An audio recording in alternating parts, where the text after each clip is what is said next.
All right, all right. What's going on? What's going on?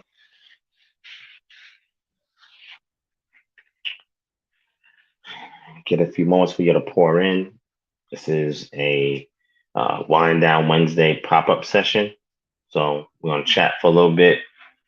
As you can see, I'm actually in a different room. This is my work area room. I got these Bluetooth headset in, so good to be able to have them to try it out, test everything out, see what's going on, check in, see what y'all got going on. Supposed to do a show today, man. Supposed to do a show, but y'all see it on Monday. Monday, we have rescheduled the show to Monday, so y'all wait till Monday. You'll see the awesome show that's about to go down. It's not on this channel, but it's on another channel, so y'all be able to see that next Monday. Um, so I was trying to get an individual on the show tonight, but I'm not sure if they're available. So we'll see what happens.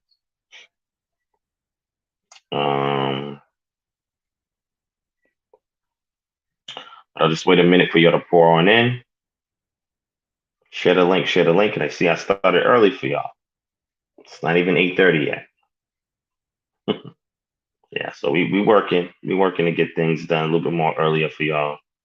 I'm trying to get Freestyle Friday ready by 10 o'clock this Friday. So keep your brother in prayer about that. I'm trying to do it a little earlier this Friday and see if I can maintain it going forward. So let's see.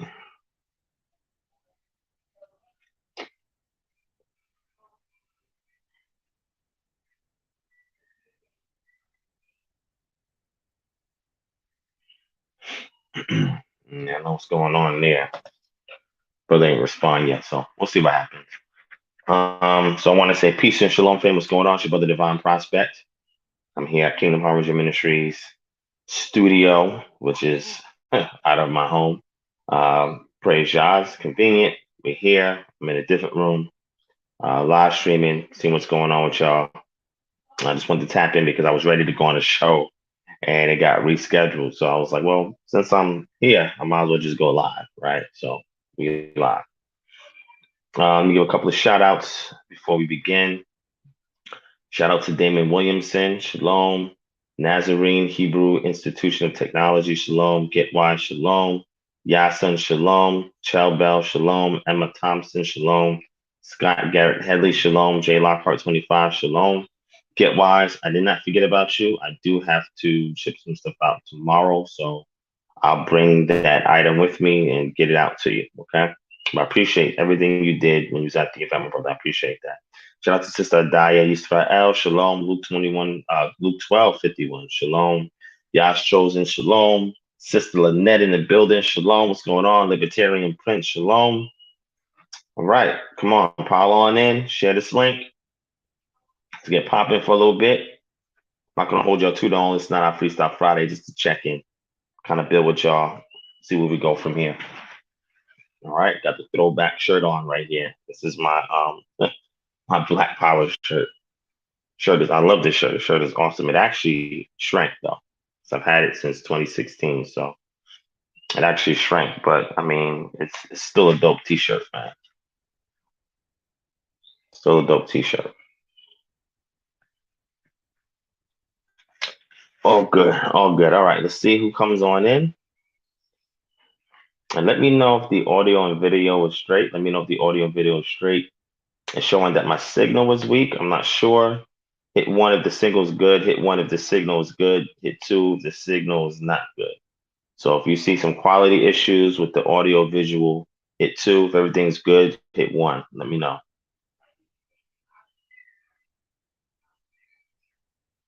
Let me know. Let me know. All right. While y'all let me know what's going down, I'm going to share something with y'all. Let me share this with y'all. This is what's coming soon. Here it is. Let me share this with y'all.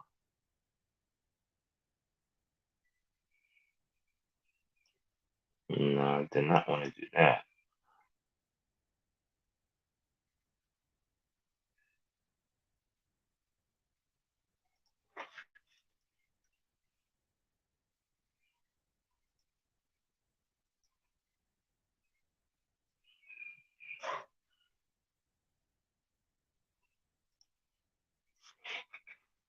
And let me share this with y'all real quick.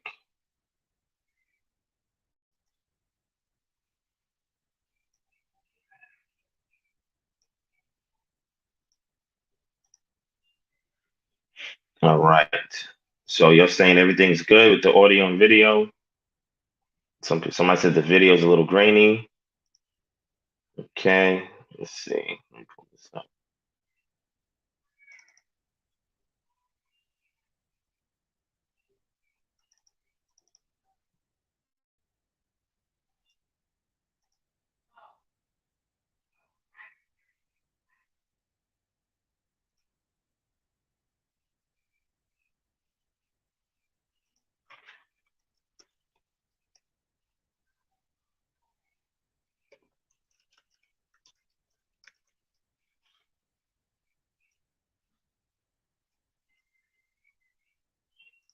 All right.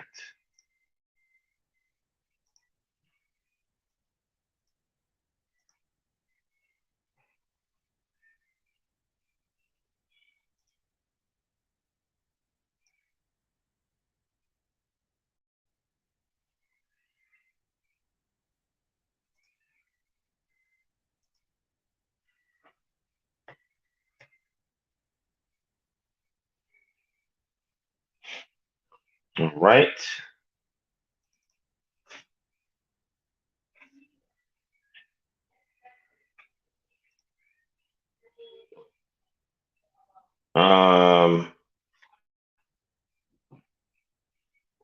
Is the video still going crazy?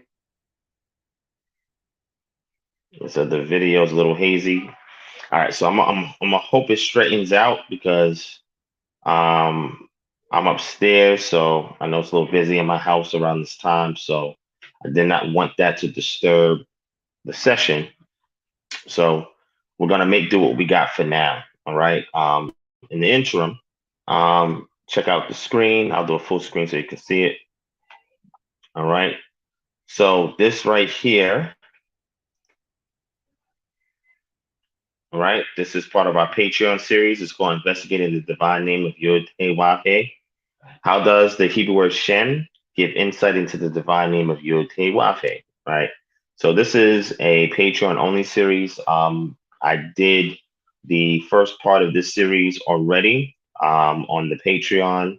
Go check it out. The second one is we're going to go into the definition of this word Shem, because the word Shem is crucial to unlocking this enigma that we called the divine name Yod Hey Wav Hey. Right now, there's some people who are of the GOCC persuasion, and maybe other people who are splinters off from GOCC's teaching in regards to Ahaya, which in biblical Hebrew we said Eye Asher Eye, right? Eye Asher Eye, right? And so when you say Eye, you have your root word there, which is Hey Yod Hey, which is believed to be the root word, right? And then you have it conjugated with an Aleph prefix, which is typically the personal I, right? So when we say I am, right, as opposed to the Yod prefix, which is the third person masculine singular, which is he, right? He will, it puts it in the future tense. I will, he will. I will's Aleph, he will is Yod, right? And then when you find out what that root word is, you can kind of get an understanding what that is. However, interestingly enough, what you'll see in the first part that I did on the Patreon, I'm demonstrating that there are multiple perspectives on that, right? And I'm going to show y'all a resource that is very helpful in regards to this. You can get it on the Patreon. You can actually access it on the Patreon, right? But I got physical and I got physical books and I got digital books, right? So let me go ahead and show you this real quick. Just tap out. Somebody says I'm frozen. Am I good? Can y'all see me? Shalom, sis. Thank you for the donation. I appreciate that. Thank you so much. And it's great to have you here with us. So, am I good? Can y'all see me? I need to know before I do this. I'm trying to do it in 1080p, but it looks like because the signal is not that strong, I'm getting this results. Now, if it starts to freeze up or audio videos out of sync or whatever, let me know. I'll switch over to my cellular connection. But all right, so let's get through this, right? So this book right here is called Making Sense of the Divine Name in Exodus, from Etymology to Literary Onomastics, right? By Austin Searles, right? This is an invaluable resource to unlocking the divine name, right? I got about 4 good books on it, academic books on it. This is one of my favorites, right? The other 3, I'll probably reveal to y'all over time. But this one right here is fire. This is fire. Now, it is some academic language in there. You got to be familiar with literary onomastics. You know, literary means literature relating to literature. Onomastics relating to the study of names, right? And he goes into the litany of consensus in academia in regards to how to decipher the divine name. And that's why I said to y'all, what does the word Shem mean, right? And interestingly enough, if you guys remember, I went over to deciphering one of the commandments in Torah, which had to do with the name of the deities from your lips, right? From the edge of your lips. What does that mean? The name. Now, obviously, it doesn't mean saying the deity's name, because if you're reading Tanakh, you'll see other deities' names outside of Yod He Wafe all throughout the text. So this is not what the author was intending when they talked about do not let another deity's name or Elohim's name come from off your lips. And then I went into Joshua, the book of Joshua, I went into Rahab, and I went into that entire situation where she was talking about we have heard. The word Shema in Hebrew has to do with fame. And the word Shema, which we know means to hear, or sometimes to guard, depending upon what the Hebrew verb form is. And then the root word Shama, right? Shoma, Shema, Shama, right? The fame is something that is said, a reputation. And at those times, it was by word of mouth, because they didn't have social media, they didn't have TV, they didn't have radio, right? But when you understand that, that helps you to unlock the divine name. And some of that is mentioned in here. And the other sources that I have also go into it. And for the record, I have a lot of these sources and 3 articles, I think it is, on the divine name. 4 books, 3 articles on the Patreon. This right here is my favorite. This also is on the Patreon. And again, this is critical to unlocking the divine name, right? Because his perspective on it is flames, right? Very interesting insight. And again, that's based off his doctoral thesis, right? Or dissertation.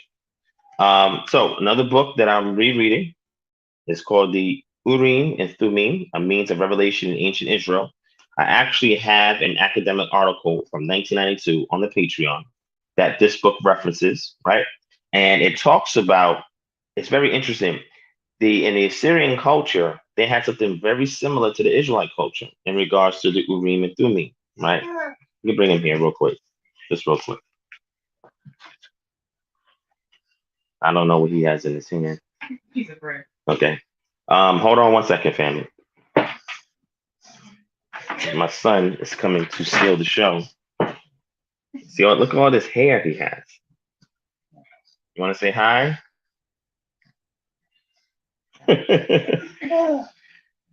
No. Just look at the camera. I see. Say hi. Yeah. Say hi. Yeah, I'm pointing at mommy. Mm-hmm. All right, thank you for visiting. No. There you go. All right. I just wanted to say goodnight. He's about to go to bed. All right. Okay, hold on one second. Oh. All right. All right. Yeah, his hair is a lot, but I'm gonna get it cut very soon because it's a lot to manage. You know what I'm saying? I think his hair was just taken out. But he has a lot of hair. Like, interesting thing was, all my children, when they was born, full head of hair, like full afros coming out the womb. It's crazy. And I was there when they came out the womb, and I greeted them first, like, "Hey, where you doing all this hair? Where'd you get this from? What kind of elixir you was making up in there? I don't know. Whatever it is, share some with Daddy because I need some more hair, especially on the top of my head." All right. So anyway, there's certain subject matters in the community that are discussed ad infinitum, right? That means forever, and a lot of subject matters that have been overdone and people talk, not too much about. But there's something like this, the Urim and Thummim, that's not talked about a lot. There's not a lot of books like this on this subject matter. Not a lot. So huge gaps in the chronology of biblical studies in regards to the Urim and Thummim, right? Or what we can call a form of lots, right? Or sortition. That's what we call it, right? I made a recent post about haruspicy. So haruspicy has to do with divination by means of examining the entrails of animal sacrifices, right?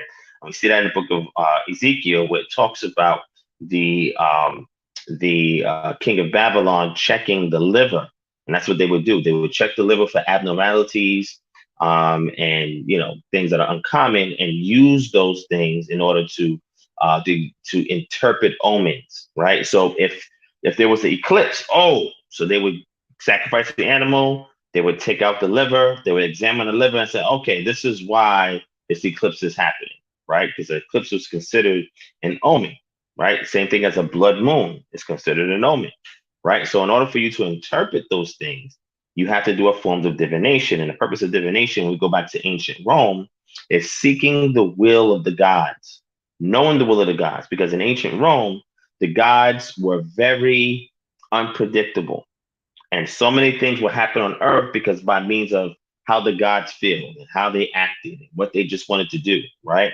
So you would get oracles, right? The Sibyls in ancient Rome, and go to these oracles in order to understand the will of the gods, or you would do certain things that we call cleromancy, which is a means of sortition. So that way you can figure out what the gods are trying to convey, right?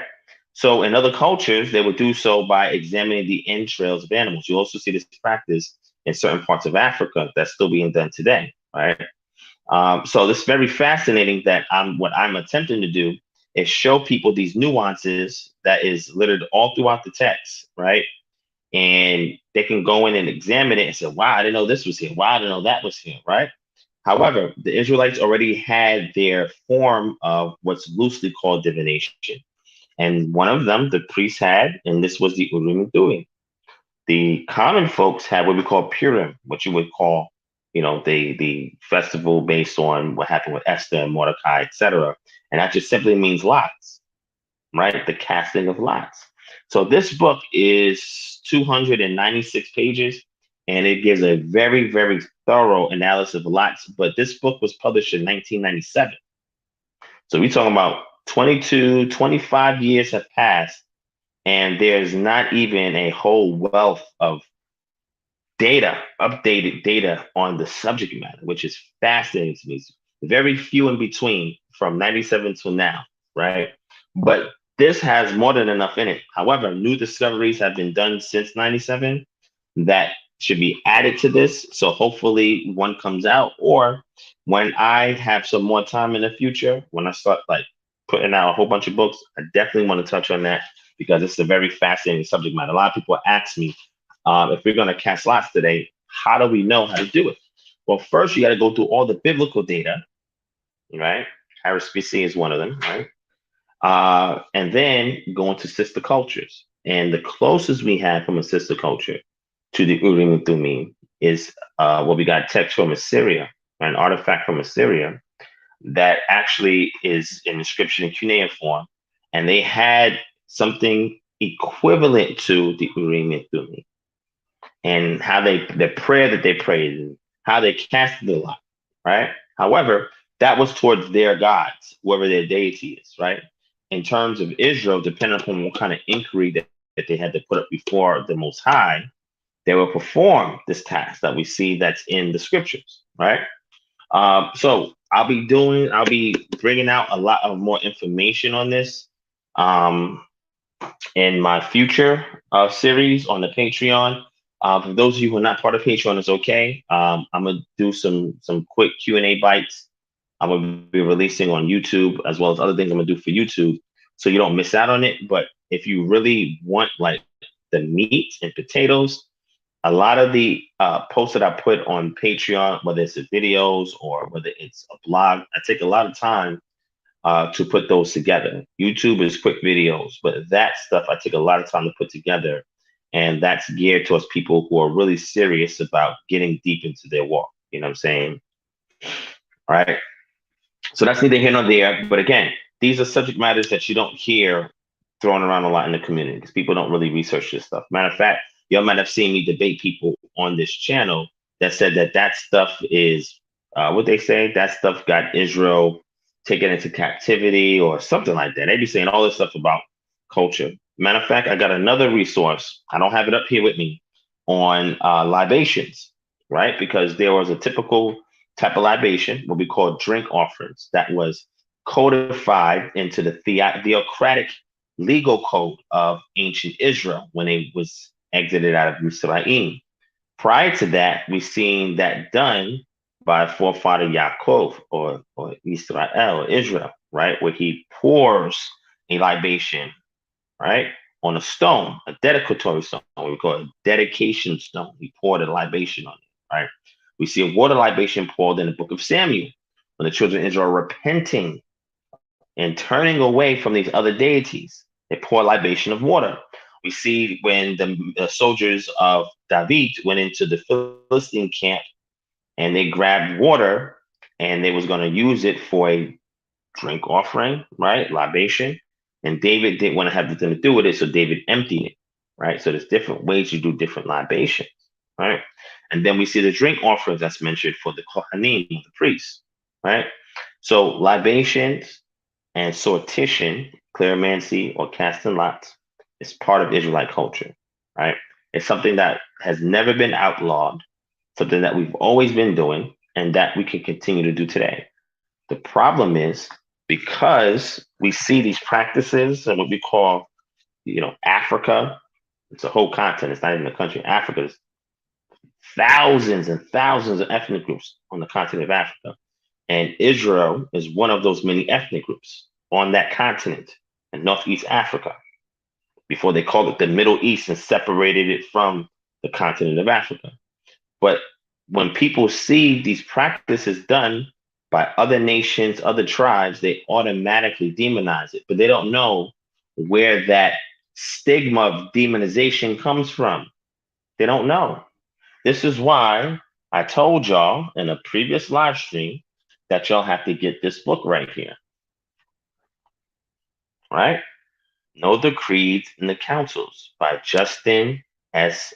Holcomb.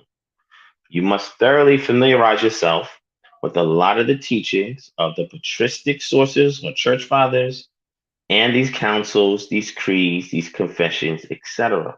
Because a lot of your belief system, even if you're an Israelite, right? A lot of your belief system comes from Judeo-Christianity. And Judeo-Christianity did not begin until after the Israelites returned from exile from Babylon. And it developed from there all the way into today. What I subscribe to has nothing to do with that. It has nothing to do with that. Now, does that mean that everything Judeo-Christianity is wrong? No, I'm not saying that. Of course not. It's not what I'm saying. I'm just saying the subscription that people have to those tenets of faith, I don't share the same subscriptions because I look at it from a cultural vantage point. And from the cultural vantage point, you derive your spiritual means of walking this life out. It's not religious at all, right? Now, people can codify it as religion, and that's how it will be identified in the realm of academia, right? But I think that the problem is Western academia, the way that they draw these lines of demarcation or lines of separation between different facets of a society's life of indigenous peoples, they categorize it because that's what they do, so they can understand things. They dissect it and categorize it so they can understand things, whereby which these indigenous groups had everything intertwined. Their politics, right? Health, right? Spirituality, culture, customs, mannerisms, right? All of these things were intertwined in the society's day-to-day life, right? And it's a good book that I have posted on the Patreon about daily life in ancient Israel. Excellent, excellent resource, right? But these are some things I'm just bringing up because I'm still scripting out the Death to Dogma series, which is going to dead a lot of this stuff. But I'm also going to uncover the provenance of things so you guys can see the origins of things. Like, for example, people are pushing this book of the 12 because these are vegans that's trying to impose a vegan-based biblical doctrine on you. And it is not in alignment with the textual data and existential external biblical data.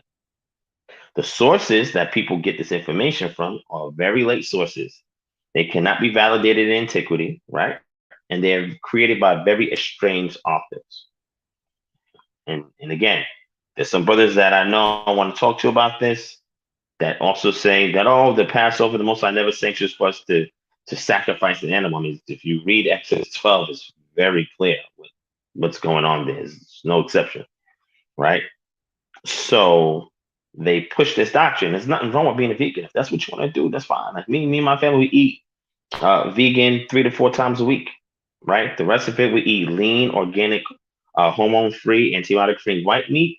And then we also eat fish, right? Because there are some resources you get from meat that is not as readily bioavailable by means of a vegan-based diet, right? One of them is iron, right? Heme iron. So you get more richer, nutrient dense sources of iron from what we called meat based products than you actually do from plants. Now, there are 3 plant supplements you can get that will give you that. Matter of fact, if you are really strapped for iron, I would recommend you add blackstrap molasses to your diet, right? A lot of Black women have iron deficiency, right? And that comes from a whole range of stuff when you go to the pathology of that. But the key thing is there are alternatives you can get for that. However, because we have evolved and adapted to a omnivore diet, this is why there are things that is encased in both that is helpful for us.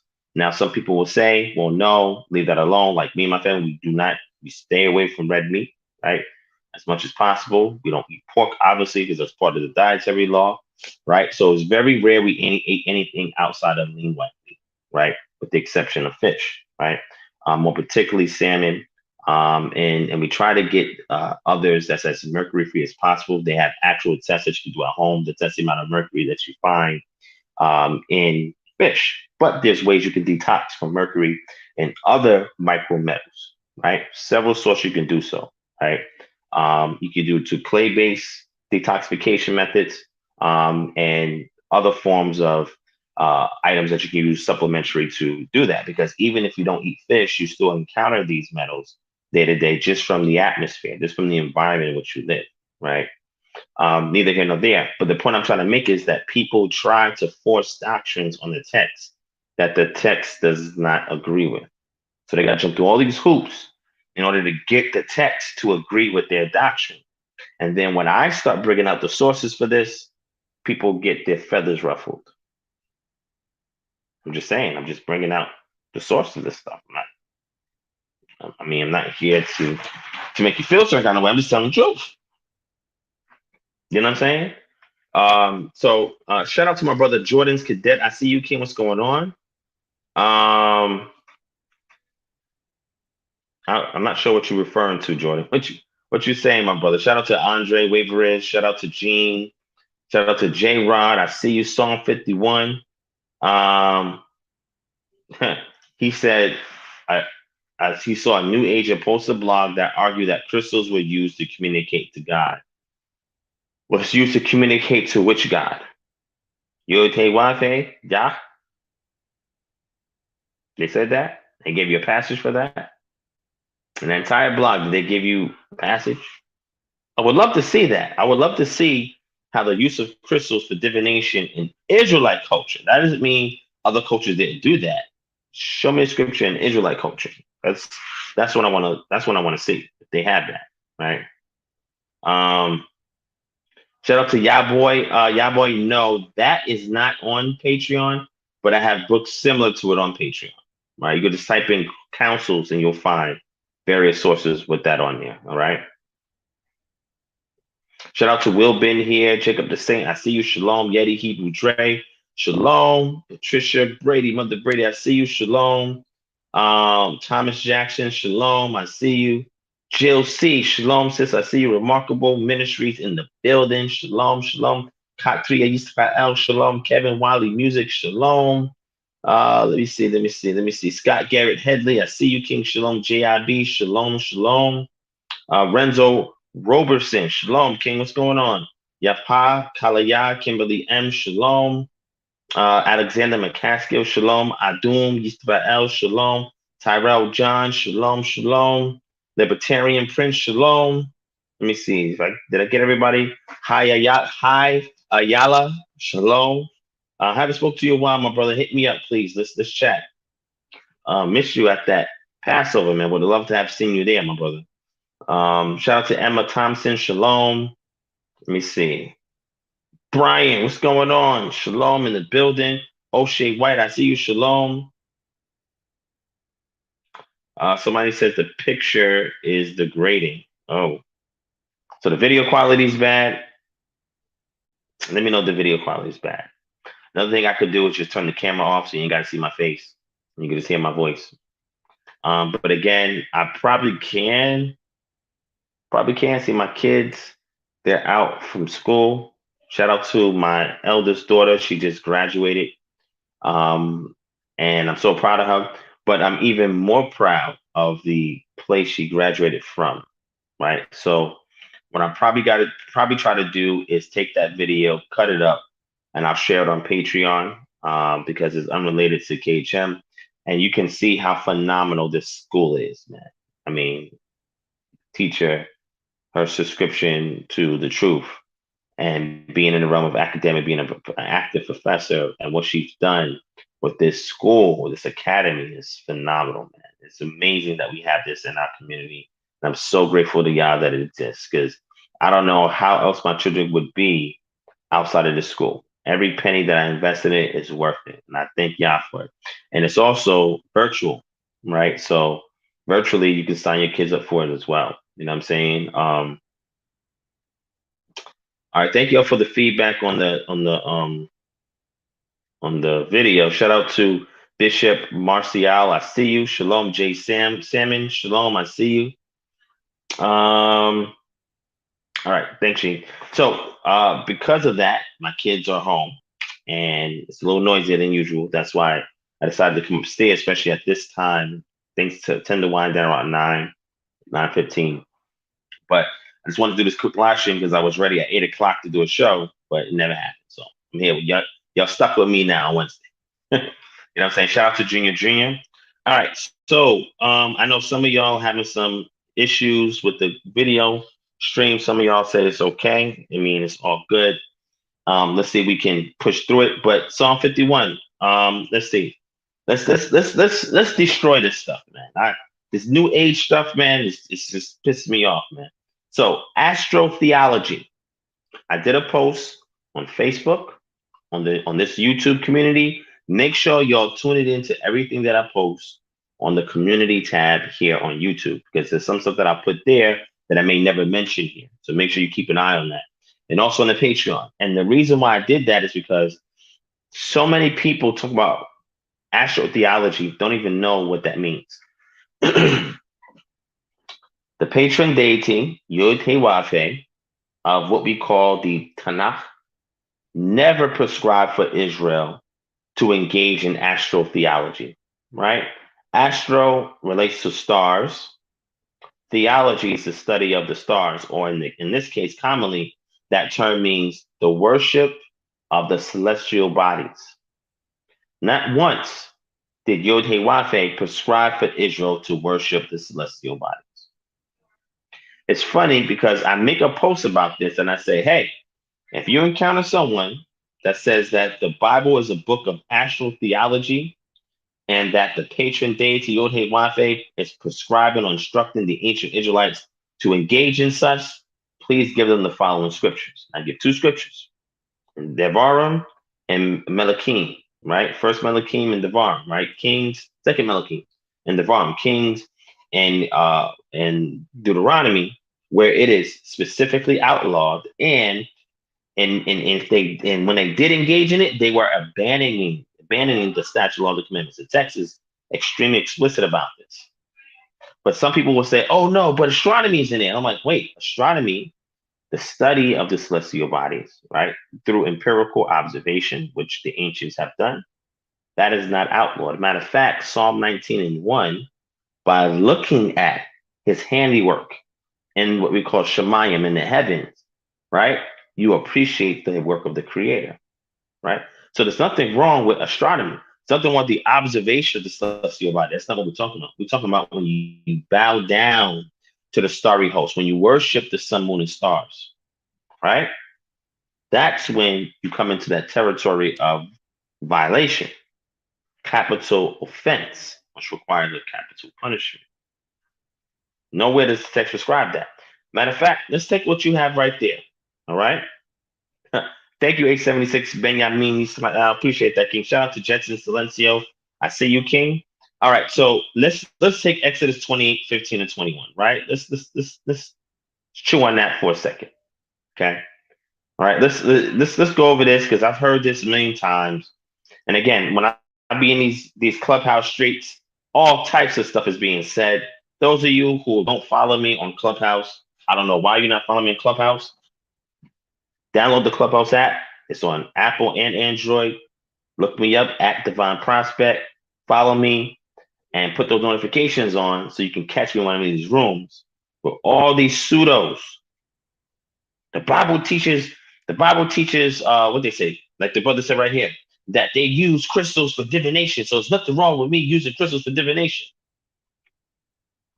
They think because they see it in there, it's justification for a practice that is not even in there.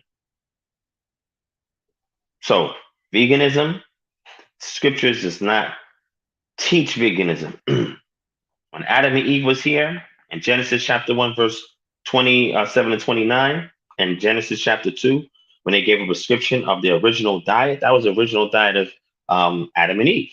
That was the original diet, right? There's no argument about that. And again, if you want to strive to eat vegan, all for it. Me personally, myself, hold on one second. What's wrong with it? Okay.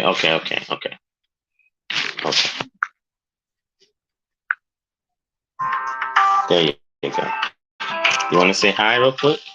Come on, say hi. And then you can.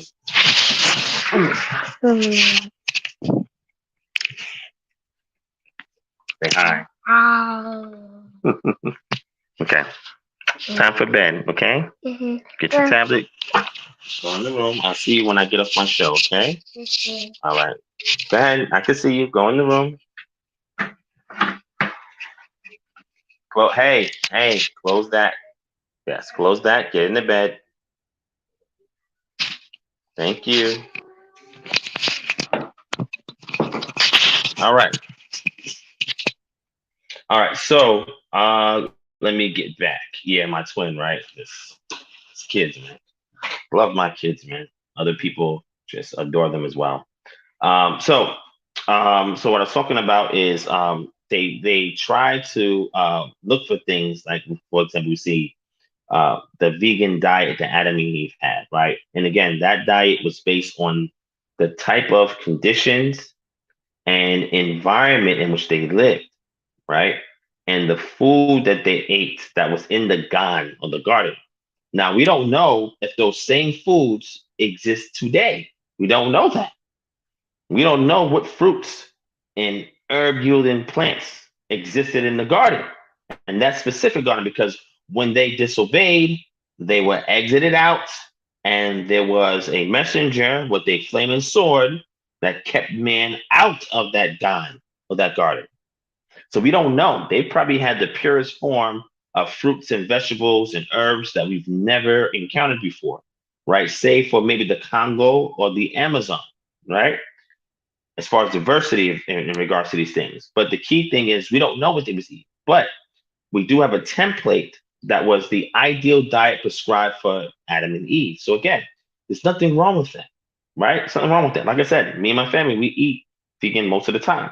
The key thing that I'm saying is do not make it into a biblical doctrine, because after that incident, right, they were still implied that they was eating that way in this hostile environment outside the garden that they were given, right, of Eden. And then all the way up until we get to the purpose, one of the purposes of Noah was to bring rest and relief. This is what his father Lamech said, and that he will bring us rest, because that's what Noah's name means, rest from our toils of labor, meaning they had to toil the earth and had to fight thorns and thistles and work the sweat of their brow, man, in order for them to yield food. So when we get to Genesis chapter 8, Genesis chapter 9, where we see the situation, well, Genesis 7, Genesis 8 more particularly, we see that now the Most High gave man an opportunity now to eat meat to supplement his diet so that he wouldn't have to work as hard on the earth, toiling the earth. Now through the means of hunting animals and do domestication of animals, that he had an alternative means to his diet, right? So again, when people start using these extra biblical sources, these weird sources to validate that, it becomes problematic, right? That's all I'm saying, right? But let's go into this Exodus chapter 28, verses 15 to 21. All right, let's get into this, right? Exodus 28. This is crazy when people say that this. So I think the problem is that people don't know what divination is. So what I'm going to do is I'm going to share something with y'all real quick, right? I should have it in here. Let me see if I can find it. I'm gonna share a source with y'all real quick, as people don't know what divination is, right? Right. This book right here, I have not. Yeah, let me show two sources to y'all, right? I have not posted this first source on Patreon yet, but it will be there after the show is over. I actually have two books, Ancient Divination Experience and Divination Interpretation of Signs in the Ancient World. But another one that I like a lot is called The Heavenly Writing, Divination, Horoscope, and Astronomy in Mesopotamian Culture. Okay? Because if you want to know about horoscopes, one of the first cultures to introduce that is the Chaldeans in Babylon. Okay? But that's neither here nor there. Let me show you some things real quick. Okay. Let me show you some things. All right. Hold on one second. All right. Reading is fundamental. When they said that when I was young, I was always good with English. English was my thing back in the day, right? I was a poet. I wrote poems, short stories. I was actually even recognized nationally for my poetry, right? I might share some with y'all, maybe at a later date. But I never really read the type of material that I would read today, right? Which is much more enlightening, much more fascinating to me. I have a higher degree of interest in this type of subject matter because it's relevant based on the things that I study, the things that I'm surrounded by. But in order for people to speak about some things, like when people say the Bible is a book of astro-theology or astrology, that's what they say. So I don't think people understand what astrology is, and how that is contrasted with astro-theology and astronomy. Like people throw these terms around as if they're interchangeable. And even though there may be some affinities, they're not the same thing. Astrology is the study, and again, this is why I'm sharing these resources with y'all. This astrology is the study of what we call Astro has to do with the stars.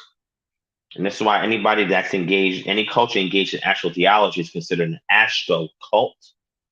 But when you study the heavenly bodies in order to determine how they affect human affairs, that is astrology. So horoscope or horoscopic astrology, because there's different types of astrology, horoscopic astrology that we use in our society today, which actually goes back to Babylon, not the Greco-Roman cultures, but it goes back to Babylon, and that form was adopted by the Greeks when Alexander the Great went in there and he learned about astronomy, right, from the Chaldean priests in Babylon, and used that knowledge to create or unify the calendrical system that was being used in the Grecian Empire at the time, right?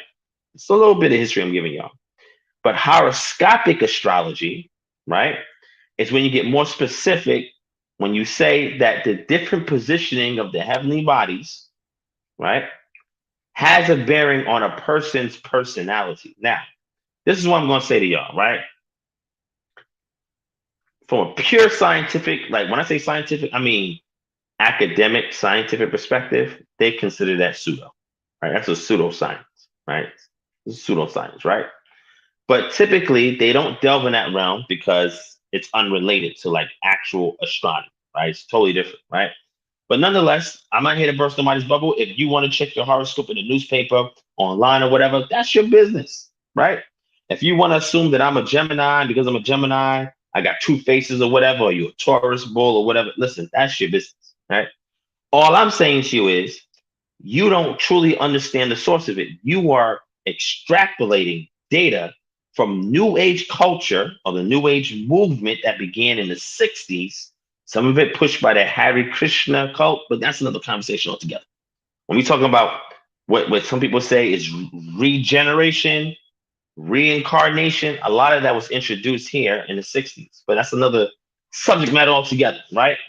Nonetheless, the most important thing that I'm trying to say is that when you don't understand how the Babylonians utilize what we call horoscopic astrology, you have no clue why you're doing it today because you have not went to research the provenance of where this comes from. So let me show you these two resources, right? The Heavenly Writing is on Patreon. Divination, Interpretation of Signs in the Ancient World and Ancient Divination Experience is not on there yet, but they will be. To give you some resources to look into, right? Because if somebody says the Bible is a book of astrology, this is what I always ask them. Can you show me another book? And remember, book is an anachronism. There was no such thing as books in the ancient Near East. It didn't exist. The Christian community or movement were the ones responsible for creating books. Anytime you see the word book, sefer, in the Hebrew, that's a scroll. The books didn't exist at that time. So when you say, anytime there's a reference to a book or the book of Jasher, there's no book. There's no books that didn't exist back then. But that's a linguistic gloss, another conversation altogether. But you ask them, show me a source from the ancient Near East that is another book of astrology, right? Show me books of astrology so I can parse out the features of that book and do a one-to-one mapping comparison with that in the Bible in order for you to demonstrate to me that this is purely a book of astrology. I've yet to have anybody satisfy that criteria when making that claim. I'm still waiting on that. I don't know how long I'm waiting on that, but I'm still waiting on that, right?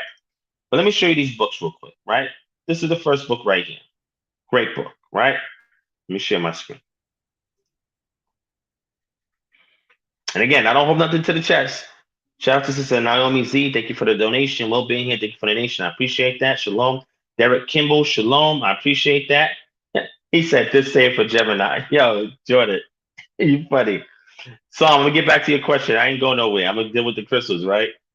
Yes, I will be considered a Gemini. Okay, this is Taurus season now.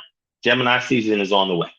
Okay, but nonetheless, of course, that's why I use that as a reference, right? Shout out to John and Dorsey in the building. I see you, King. Shalom. Let me see who else. Sister Navia Yashar El. Shalom, sis. Do it for the nation. The building. Shalom. Talmid Halika. Shalom, King. What's going on? I think I captured everybody. Yehuda Israel. Shalom. Shalom. All right, so let me show you this book. All right, and again, listen.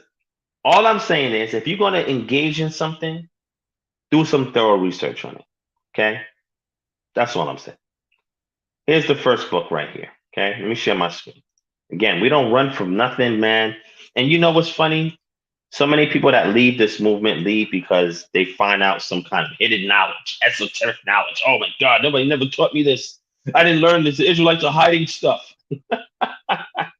I just be laughing because I'm like, yo, nobody's hiding nothing. You're just going to the wrong people for information. That's the problem, right?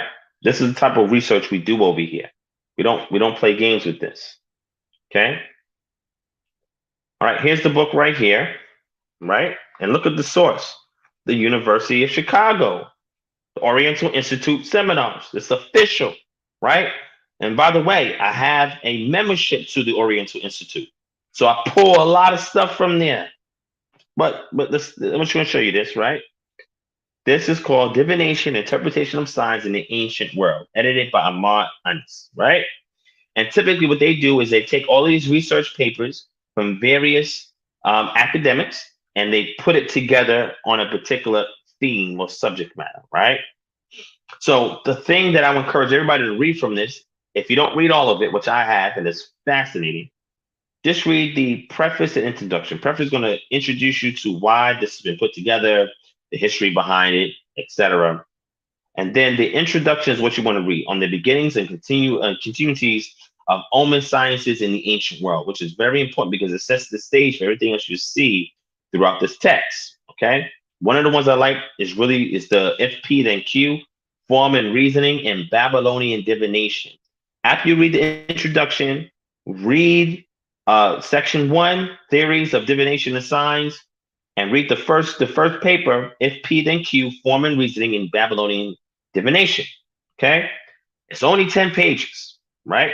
But you want to start off there because that's fascinating. The second one you want to read is number 6 on here that says the theory of knowledge and the practice of celestial divination. Okay, again, astro-theology, astrology. Okay, all right. Now, when we go down, the other one that I would recommend, right, is physiognomy, right? Physiognomy in ancient Mesopotamia and beyond, from practice to handbook. This is also excellent. The last one that I would recommend, based on something I recently posted on social media, it wasn't on Instagram, but I'm probably throw up Instagram, right? Haru, Haruspicy. When you follow this channel or follow me, I'm going to throw so many different terms your way, but I'm going to do my best to define them for you so you know what they are, because it's through this knowledge that you cannot be deceived. Only the ignorant or those who choose to stay ignorant can be deceived. Once you know, nobody can deceive you unless you allow yourself to be deceived. Right? So this one, 12 says, on seeing and believing liver divination and the error of warring states. Okay? That's important. Right? And the last one is my favorite one, right? This one right here. Prophecy as a form of divination. Did you know that prophecy is a form of divination? Did you know that?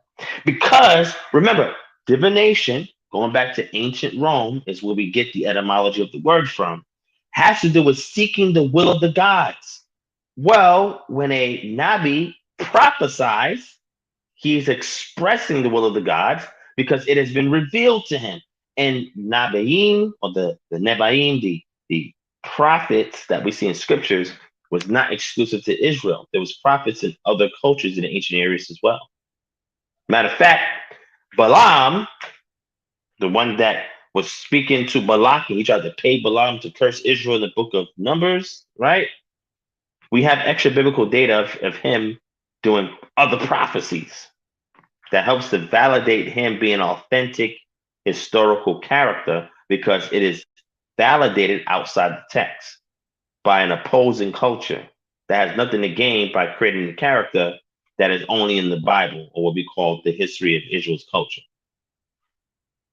So all I recommend is when I put this book up, read those. I'm gonna go back to you ones to read again, right? Because for some people, the amount of pages in here, it's almost 360 something pages in here.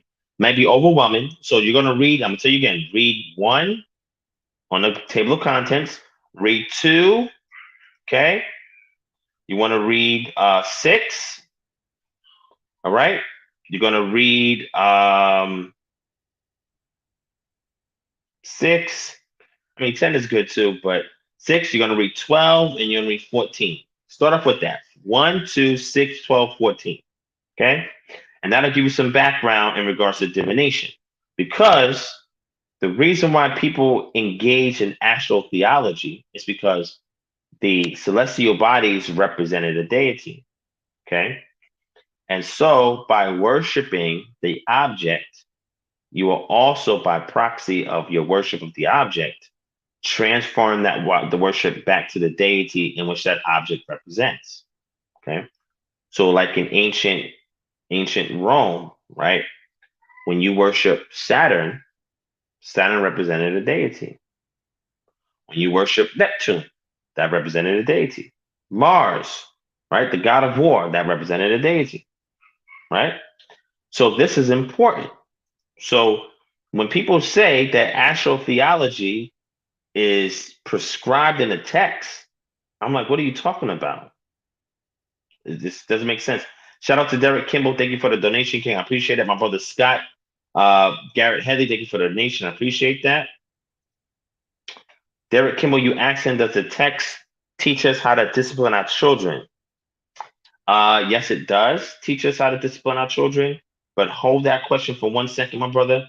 I'm saying all this to say that people truly don't understand these terms that they're throwing around when they're using these new age. They just come across something in the new age and say, "Oh my God, this is what the Bible is really teaching."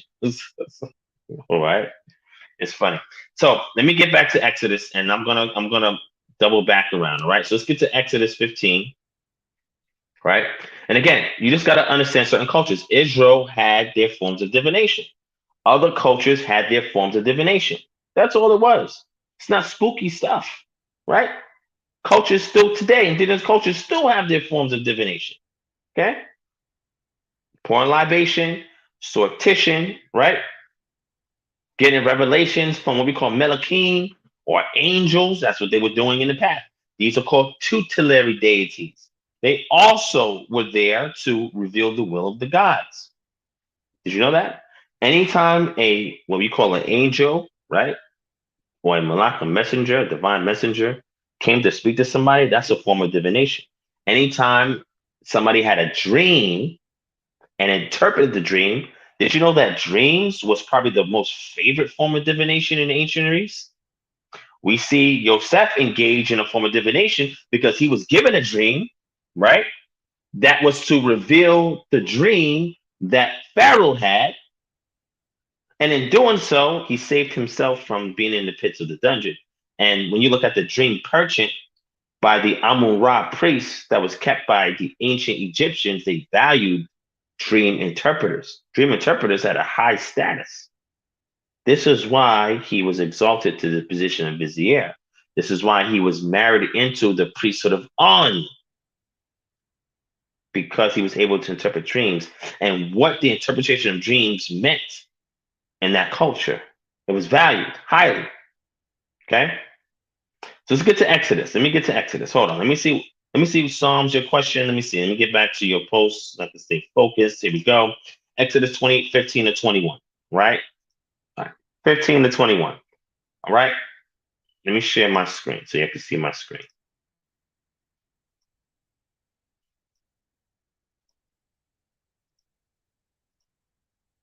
All right. Let's zoom in. All right. Now watch this, right? Watch this, right? Let's go. Verse 15, you shall make a breastplate of judgment. It's skilled work. And the style of the ephod, you shall make it of gold, blue, and purple, and scarlet yarns, and fine twined linen shall you make it. It shall be square and doubled, a span its length, and a span its breadth.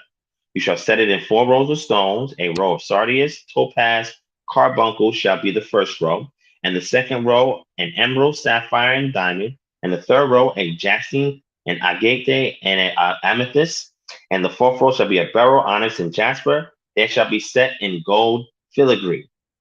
There shall be 12 stones with their names according to the names of the sons of Israel. They shall be like signets, each engraved with its name for the 12 tribes. Now, this is 15 to 21. That's what you got up there, right? Let me see. 15 to 21. Now, a person says that what was the case? Let me see. A New Ager, what you say? A New Ager said that crystals were used to communicate with God. All right. Now, please, family, please, family, right? This is why I recommend sources for you to read on these subject matters, because when people say stuff like this, where does it say that those stones was used to communicate to a deity? Anywhere. It doesn't say that. It says the breastplate of judgment. Do you know why it's called the breastplate of judgment? That's why. Because these was contained in that breastplate. Let me give you a scripture for that. Hold on. Let's slow down for a second. Let's slow down. Let's slow down for a second. All right. Let me show it to you. Okay. Let's grab the scriptures on this. All right. Let's go to Exodus 28 and 30. Actually, it was in the same chapter, but let's scroll down to Exodus 28 and 30. Right. Because there's a thing called context. Right. But let's keep reading.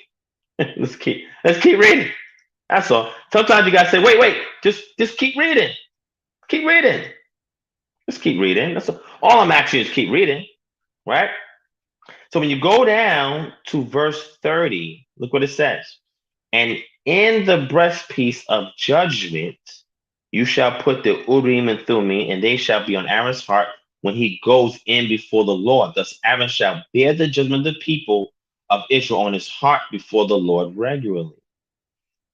This is why it's called, up here, verse 15, the breastpiece of judgment. Everything you see here about the stones, this is ornamental. That's it. It was ornamental. It was there for decoration. But the actual function of that breastplate, right, was the Urim and Thummim. That's it. That is a form of divination. That this has nothing to do with using crystals to divine.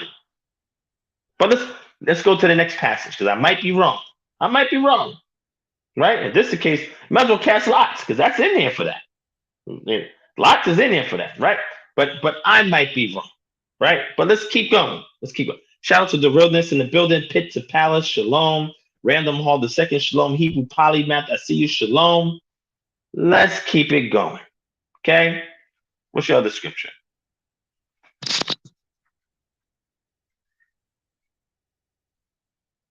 Okay. Yeah. Oh, okay.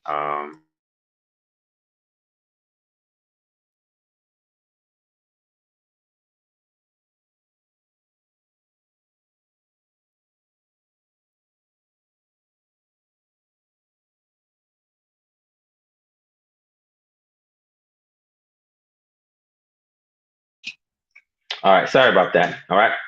But let's keep going. Nevertheless, let's keep going, right? The other passage he had was Ezekiel 20 and 13. Wow, the reach is Mr. Fantastic. Man, I don't know if you know what I'm talking about Fantastic for. The reach is serious in these streets. But let's keep going. Let's keep going. We're gonna put all this to bed.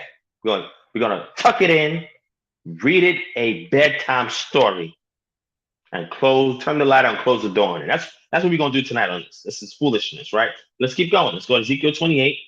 And again, if you want justification for those practices, go to other cultures and just subscribe to those other cultures. Leave the scriptures alone. The scriptures is not going to justify that for you. Just go deal with other culture. Other cultures do it. And that's your prerogative. Just leave the text alone. That's all I'm saying.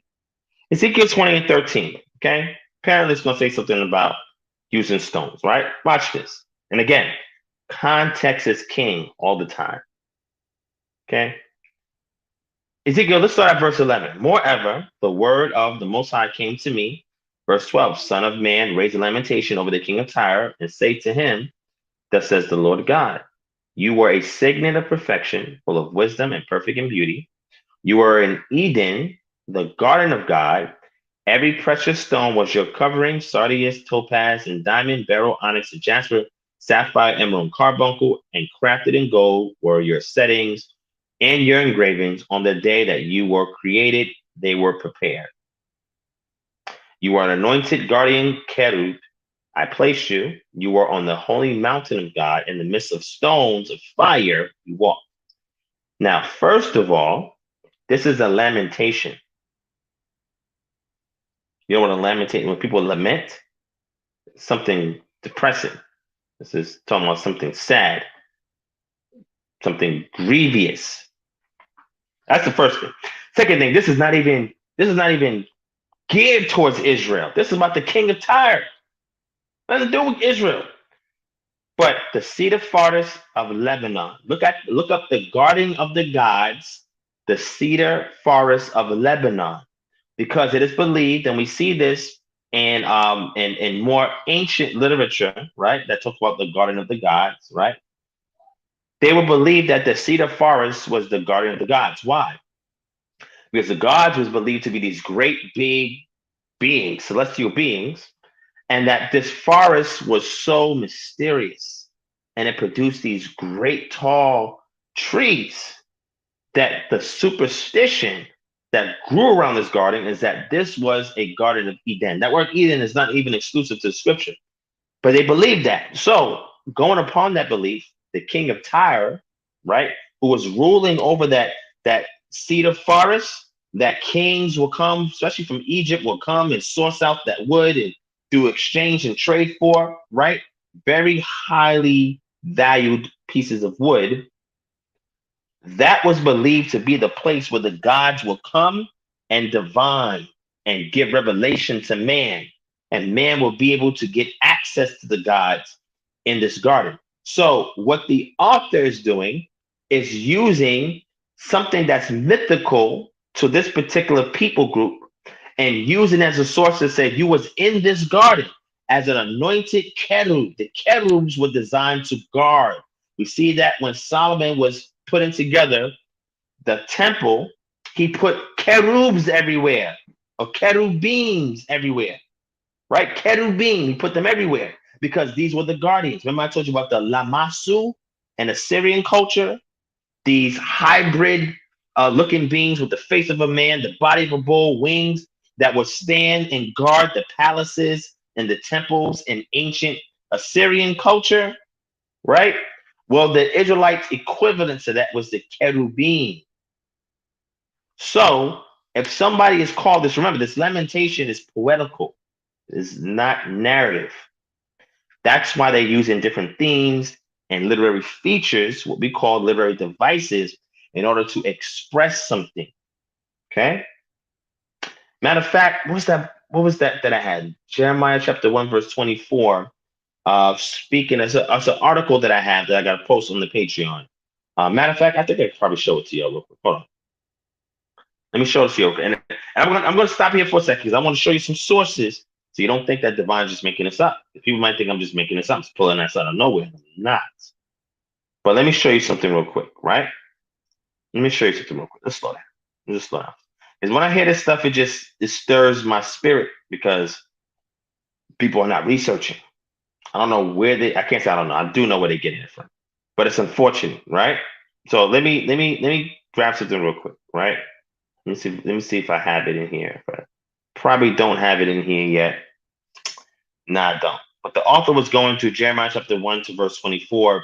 And what he was saying was the way we treat that narrative have to look at other poetical features in it because it's not clearly a stative text, right? Meaning that the way the language is featured in there draws to a particular writing style that is more distinctive than what the common consensus amongst academics in the ancient Near East ascribed to it.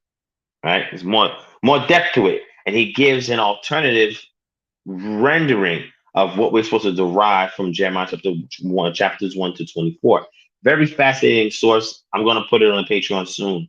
But the key thing to note here is that when we're looking at this lamentation towards the king of Tyre, we got to go into these sources to kind of see what is that we're dealing with.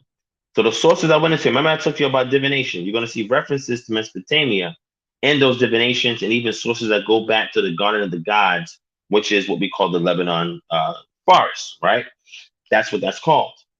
But when we get into the cherubim being guardian entities that are there to protect, this is why it was all over the temple. That's what it represents, right? So if you have an image of that inscribed, that is actually not violating Shemot, Exodus chapter 20. Because if it was, the Most High would not have had him not just make the Ark of the Covenant, but post it everywhere, right? This was representative of these guardian entities that was there to watch over something that was sacred in Israel, more particularly the temple. Okay, that's important, right? So let me go grab these sources for you real quick. There's tons of stuff real quick. Hold on one second, man.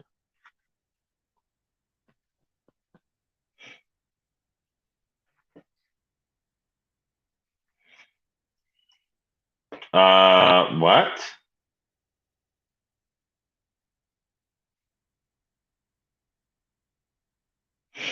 Stephen, um, that's a great question. I don't know. We know that Jethro was a Midian high priest who gave sacrifice in Exodus chapter 18 to the Most High, and it was acceptable. But we don't see him considered a seer, although his son could be considered that, because Moses did not want to go into the wilderness unless his brother-in-law came with him. Right, was fascinating, right? All right. Let me double back. I'm gonna show these other sources. We're gonna double back. Okay. Thank you, Randall, for the donation. I appreciate that, King. Shout out to Hebrew Polymath in the building. I see you. Shalom. All right. Let's double back. Let's double back. Okay. Let's double back. All right. And watch this. Let me give you some more sources. Okay. You can see this stuff. That's like y'all ever watch that show Family Guy, Peter Griffin? This is what really grinds my gears. But now let me show you something. Let me show you some other sources in regards to divination in ancient Near East, so you can see the use of crystals. If you do you want a source on crystal divination in the ancient Near East? Let me see. Let me see if I can post something with that.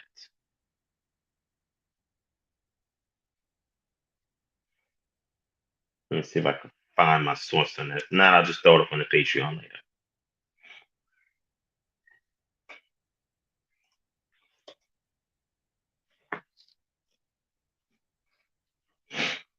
Let me show this to y'all. I'll bring these other sources up in 1 second. I was trying to find that other article. I couldn't find it, but let me show this to y'all real quick. All right. Here's another good source right here.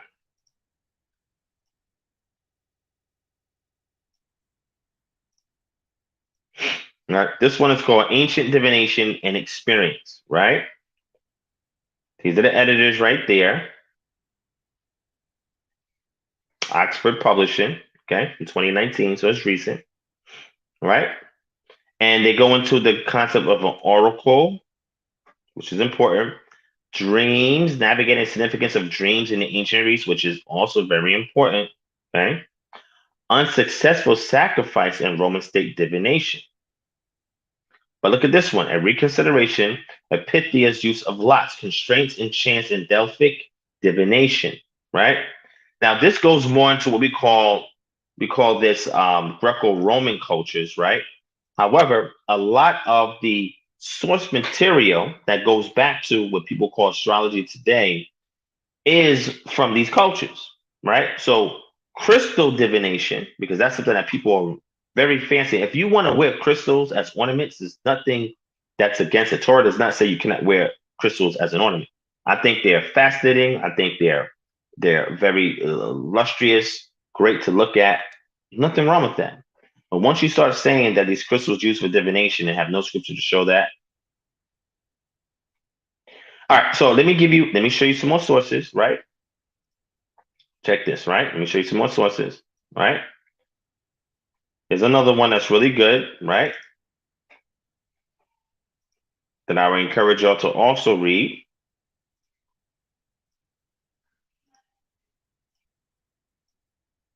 This one is called Ancient Prophecy, Near Eastern Biblical and Greek Perspectives by Marty Nistinen.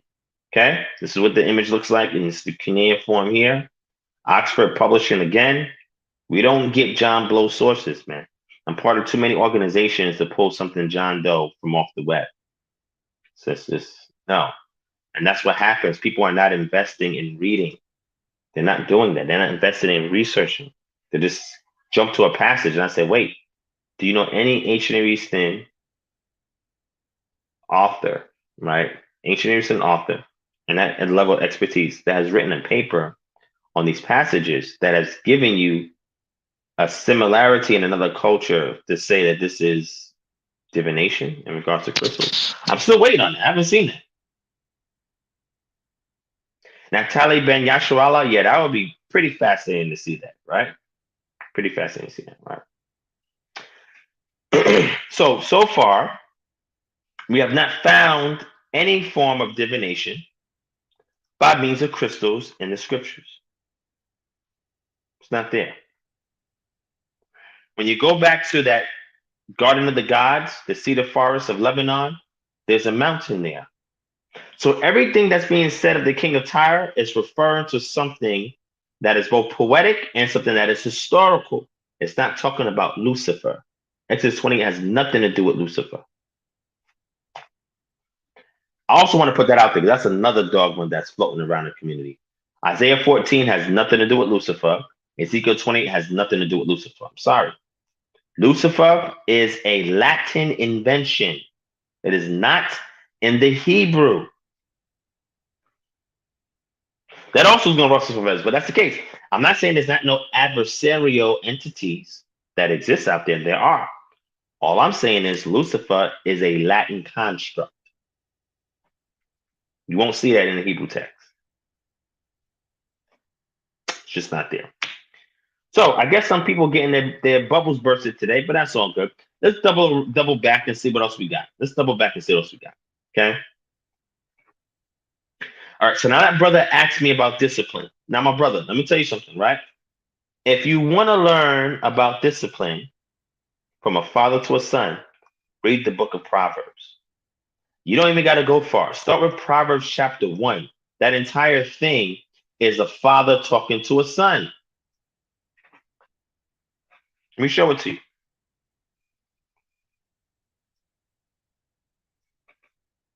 Let's go to Proverbs chapter 1. Proverbs chapter 1.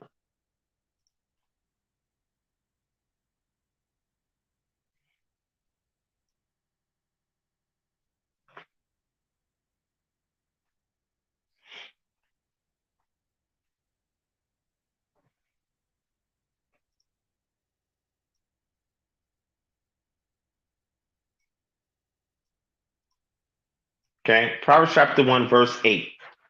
Hear, my son, your father's instructions, and forsake not your mother's Torah. That's what that said. For they are a graceful garland for your head and pendants for your neck. My son, if sinners entice you, do not consent. They say, come with us, let us lie in wait for blood, etc., etc. He's giving instructions to his son. You can glean the essence of how the father is instructing the son on things that he should not engage in, that is detrimental to his life, his liberty, and his prosperity. Right? Life, liberty, and prosperity. Right? However, there are other things in the text, right, that tell you about spoiling your child, right? Spare the rod, spoil the child, right? Let's pull that up, right?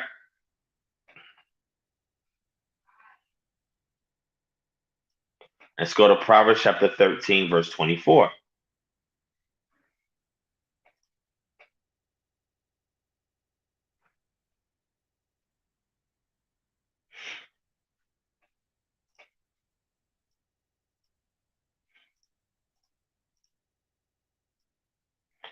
Proverbs 13, verse 24. Whoever spares the rod hates his son, but he who loves him is diligent to discipline him. What's sparing a rod? Well, my mother used to whip my behind when I was younger, when I did things I wasn't supposed to do, and she would say this scripture to me. After she whipped me, she would tell me she loved me because she wanted me to know that she did not spank me because she was mad at me, she hated me, or anything like that. It's because it was justified because I did something wrong. I did something extreme that warranted her to whoop me. Okay. And then she would read this scripture after she would tell me she loved me. She'd read this scripture to reinforce it. And then she'd tell me to write an essay, write a 2-page essay on why I did what I did and why what you did was wrong. I love my mother for that. At that time, I didn't see the value in that, but today I truly understand. That's why I have a good relationship with my mother, because she got me to understand. And she read that scripture to me, well, all by getting, get understanding. And she would say that to me before I would write. And she said, I want you to understand why I did this, right? But that concept of spanking your child, and in this case, the reason why I said spare the rod is because it's really talking to people who have that shepherd culture, which David had, and that his son Solomon gleaned from his father. So what would happen was the shepherd would use his shepherd's rod or staff, and he would strike his son, right, on a hand, on a leg, or something like that. Whenever the son did something wrong, he would strike his son, right, to discipline him, not to harm him, to cause any real damage, but a quick tap. Hey, because that was the purpose of that, was to show you or get you to be mentally trained of an immediate physical response, right, as a consequence, or which was consequential to the child's actions that was detriment to themselves or maybe those around them. Okay. So being that this is using shepherd language, whoever spares the rod hates his son. That is not really advocating for physical violence towards your child, but it's gleaning something from shepherd culture that the shepherd parent would do to the child. But the key thing is the next verse. But he who loves him is diligent to discipline him. Right? That's important. Right? Now, if you go into this passage, right, and you want to go and you want to look here to other cross-reference verses, it says, Proverbs 3 and 12, the Lord disciplines the one he loves, as does a father the son in whom he delights. So we have to keep in mind, how does Yah discipline his children Israel? And then you glean elements from that and you utilize that in your means of disciplining your children. Okay. Proverbs 19 and 18, discipline your son, for in that there is hope. Do not be party to his death. There are parents that don't want to correct their children when they do wrong. Open rebuke is better than hidden love. Right? Correction. If your child's doing something wrong, correct them. Whether they want to hear you or not doesn't matter. That's you doing your part as a parent. Proverbs 22 and 15, watch this. This plays off what we read in Proverbs 13 that we read earlier, Proverbs 13 and 24. It says, foolishness is bound up in the heart of a child, but the rod of discipline drives it far from him. We know children are by nature foolish, right? Because they don't know any better. It's naivety, right? But it's things that if they're not disciplined, they will go in the wrong direction. So again, that term rod of discipline, rod, right? Because again, this is all shepherd language. And that is how the shepherd would discipline the child. This is important to understand the culture. Okay. So these are examples in regards to discipline. That's the key thing. The method in which you discipline your child, if you truly love your child, you will correct them. There's no way around that. All right. Proverbs 23:13. Do not withhold discipline from a child. Although you strike him with a rod, he will not die. Again, when you study Bedouin culture, people who still do it today, who are shepherds and they're semi-nomadic, and how they discipline the children, they take the father would have his shepherd staff and he would whop the child on the hand, right? If the child did something wrong. In other cultures, if you do something wrong like stealing, they cut your hand off, right? That's the internet, right? Sharia law countries, whatever. Key thing is that's what he would do. He would strike the child's hand when the child did something wrong. And that would be an immediate response to a negative action. Right? Proverbs 23:14. Strike him with the rod, and you will deliver his soul from Sheol. So sometimes it may take some kind of physical response to a negative action in order to get a child's attention when they do something wrong. And sometimes it does not require that. It just requires you being stern and assertive in regards to speaking to your child about something. Because if a child respects your authority enough, you don't have to be physical with them, because that is more impactful than any kind of spanking or popping on the hand or whatever that you can provide. Right. So, my brother, the book of Proverbs is littered in various ways in how a father is to discipline his child. If you can glean from that, because for the most part, it is instructive and prescriptive for fathers on how they deal with their children. Hopefully that answers your question. Okay. All right. All right.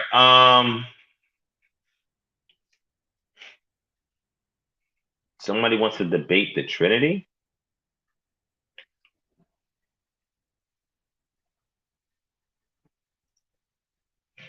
Not Tani.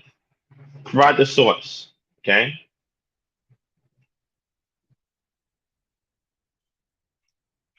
Facts, Brian. Facts, facts. All right. Um, Gideon Benayah. Of course. Yes, we do. Okay, definitely, my brother. If that's what you're looking for, we have tons of sources on that. Matter of fact, let me go to the Patreon right now and I can show you some of these sources. That's why I said anybody in here who's not on Patreon, I don't know what to tell you. Everything you're asking me, either I provided something on it from my own IP, intellectual property, or I've given you a source on this. Okay. So let's take a look. Let me give you some sources from the Patreon on the transatlantic slave trade. Okay. Watch it. I'm tons of great sources, right? Glad. Thank you for asking. Okay.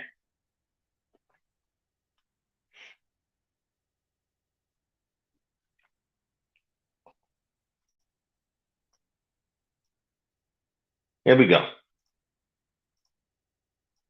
Right. This book right here is called The Popes, the Catholic Church, and the Transatlantic Enslavement of Black Africans from 1418 to 1839. What? But some of y'all are Catholics still. Okay. Never mind. Let's keep going, right? Let's keep going, right? The Atlantic slave trade from West Central Africa from 1780 to 1867. Okay, by Daniel B. Domingues de Silva, okay, which is a Portuguese last name, right? Slavery and African Ethnicities in the Americas, Restoring the Links by Gwendolyn Midlow Hall, okay? Let's keep going, right? This is something that I got. The King of Congo slaves sourced for the transatlantic slave trade were taken from foreigners amongst them. That goes in context with in the Kingdom of Dahomey, slaves sourced for the transatlantic slave trade were taken from foreigners amongst them. That is important when you understand the slave trade, right? Here, during the transatlantic slave trade, African enslavers from West Central Africa targeted outsiders amongst the natives for enslavement. That's important. But that all leads to something that I created as a theme on something that was sharing on the Patreon, right? Let's keep going. Let's keep going. Let me see if I have something else on here. Let me see. The chattel principle, internal slave trades in the Americas, domestic slave trade. Okay. Edited by Walter Johnson, forward by David Bryan Davis, right? Okay, I think that's all I got for that. But let me put this in here so you can see some more. I got more sources on that. All right, check it out. Let me share it with y'all. Let's keep it going. Everything you want to know about those subject matters is here on Patreon. Transformations in Slavery, A History of Slavery in Africa, third edition by Paul E. Lovejoy, right? Oh, look at this. I got this gem. Medical Apartheid, The Dark History of Medical Experimentation on Black Americans from Colonial Times to the Present. Colonial Times. Deep.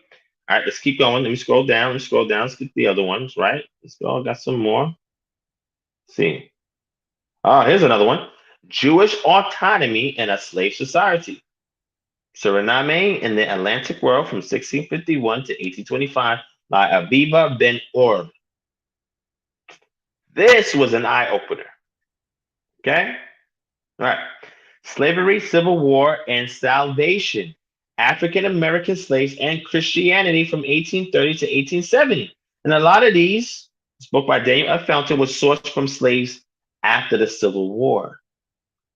During the Civil War, traditional history tells us Afro Christianity proved a strong force for slaves, perseverance, and hope of deliverance. In slavery, Civil War, and salvation. However, Daniel Fountain raises the possibility that Afro Christianity played a less significant role within the antebellum slave community than most scholars currently assert, bolstering his argument with a quantitative survey of religious behavior and WQA slave narratives. Fountain presents a new timeline for the African American conversion experience.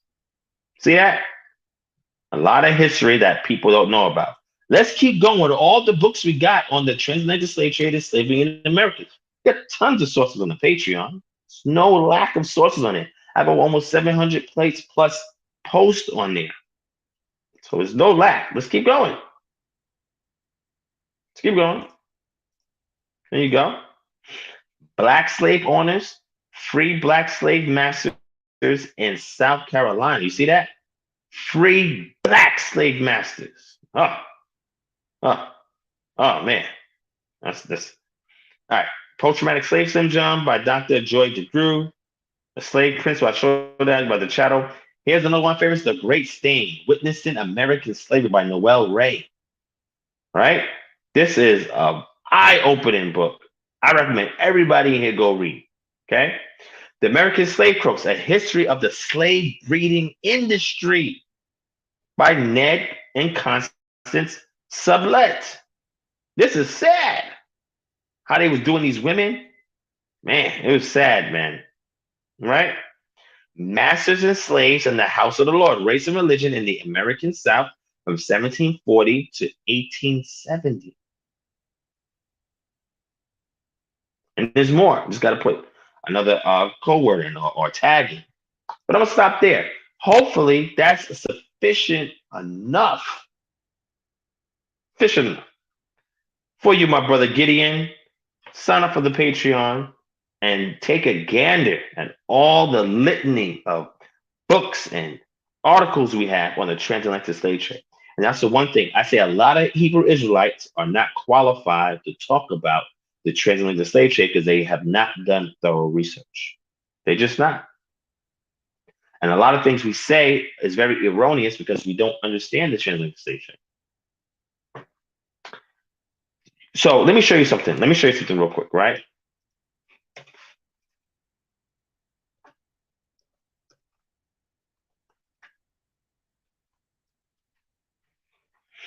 Let me show you something, right?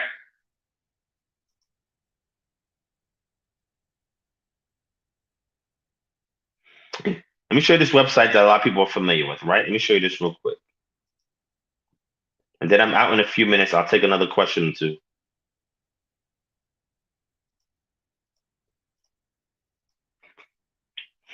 Right? This is from Emory University. That's out here.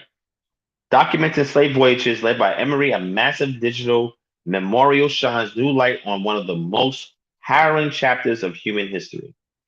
Did you know that Emory University led this project here to provide all this data for you from these slave voyages? Back in 2016, I think it was 17, that I went to Emory when this was actually starting, and I went to they had a session there on it, and I learned a lot. I learned how to navigate this website and a whole bunch of information. Another place I learned it at was the UN, believe it or not. The program that they had that's going on right now, right, for those of the African diaspora that most of us are not taking advantage of because it's not made publicly available or commercially available in medium forms for us to learn about. I learned a lot about slavery there because they had a lot of sessions. March 25th of every year, the International Day of Remembrance for victims of the transatlantic slave trade and their descendants. That's a UN international holiday on March 25th. And it's been since 2015. All right. So what I'm saying is read those books and then dive into something like this to be more familiar with the transatlantic slave trade. Because you can make a case, right, for being an Israelite based on that data. However, you have to be very careful in how you disseminate that, right? And that's why I say you got to be familiar with this first in order to make those points. But your brother Divine got you.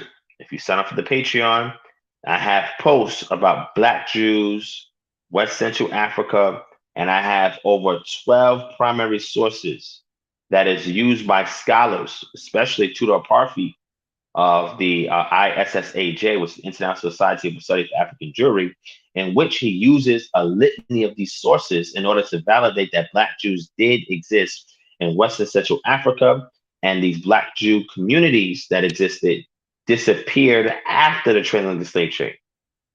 So it's believed that either they were taken in the transatlantic slave trade or that they assimilated into the society in which they lived and became crypto Jews so they can escape persecution. Because one of the methods of various tribes, especially the Vili peoples, right, of Loango, was they sourced from outsiders and foreigners that lived amongst their communities. I gave you that source. And in Mandingo country, in the Wolf Kingdom, of Black Jews that is attested to have existed there. And when the slave trade occurred, that community and those group of people disappeared. Is it a conspiracy? Is it a coincidence? This is why you got to read and you can put these things together, right? But the method in which we use today to prove that we're Israel, because you're too wholly reliant on Deuteronomy 28:68, which can be contested, I would rely on other historical sources and primary data because it exists. We're just not all thoroughly familiar with it. There are a few people in our community. Shout out to Benaya Yisrael, who definitely is putting in work and sharing that information. Ron Dalton also put out some of that information, and the Black history in the Bible, right? My brother Dante Fortson. 3 brothers that I know who have put out information on this. I also did a lecture back in 2018 showcasing some of this. All I'm saying is there's other ways you can make the argument without that, but also know, remember I showed you some books about the domestic slave trade and slave breeding. There's no pure blood Israelites in America. There is none. We are hybrids as a result of what occurred. So you have to be honest about that. A lot of y'all are not honest about that, and that's okay. You're going to thank me several years from now as I continue to put research out, paper after paper. I had a paper that I wanted to present to the ISSJ on this, but I didn't get a chance to do it because coronavirus hit back in 2020. But the next time the conference is live, I have 2 papers I'm going to submit there, and I'm going to argue my case against them in regards to this. A lot of stuff that is available now. It's not 30, 40, 50, 60 years ago. You don't have to stay stuck on Deuteronomy 28:68 because that can be contested. That's all I'm saying. Step the game up. Must, as a community. And this is why we need to put more material in the academic space so that we can reference our own scholars who are doing field work and academic research and producing papers and books on the subject matter. Okay? All right. All right, so let me circle around because I'm about to go. Hold on.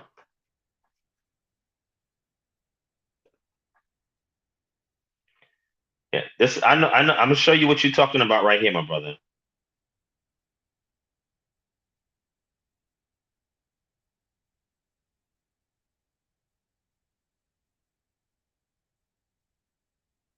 This is what you're talking about right here.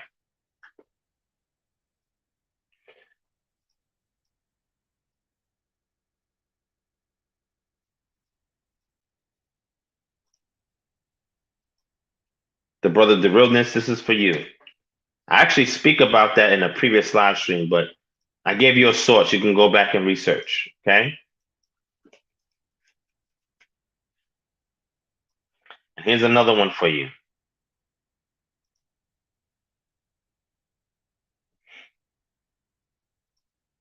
This is on the doctrine of discovery. All right, that's for you, my brother. Okay.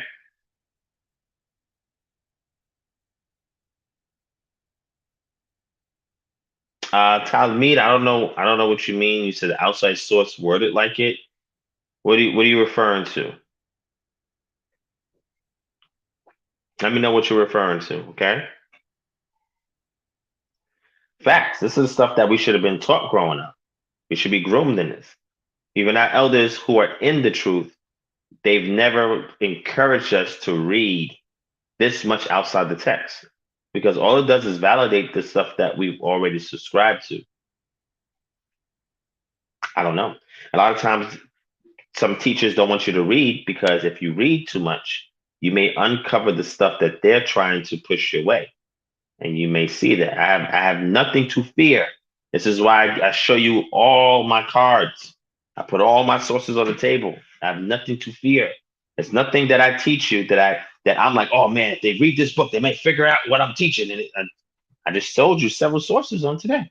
It's no secret. It's the truth. So 876 Benjamin Israel. I'm gonna say this. Thank you for mentioning that. So our lot sets is on back order. I have a marble set that I can send out. I have 3 orders that are pending on the lots. The source that I get it from is completely out of lots right now. But as soon as they come back in stock, I can fulfill those orders that I got. Or you can get the marble set. I have a marble set that comes with 2 white and 2 black because Urim, Thummim, when you have that im suffix in biblical Hebrew, it represents plural. For the most part, there are a few exceptions, but the rule of thumb is it refers to masculine plural. And that's why you have 2 white marbles and 2 black marbles. And what happens is when you cast them, whatever marbles go the furthest away from you um, has a particular reading. The ones that are closer to you have a particular reading in regards to yes or no, if that's your inquiry, right? Or there's other methods of sortition in which you can accomplish with it. The stone's a little easier because you only have 3 readings. You have yes, no, and neutral. So people prefer that. But if that's something you're interested in, feel free to hit me up, my brother, and I'll be able to hook you up with that. All right.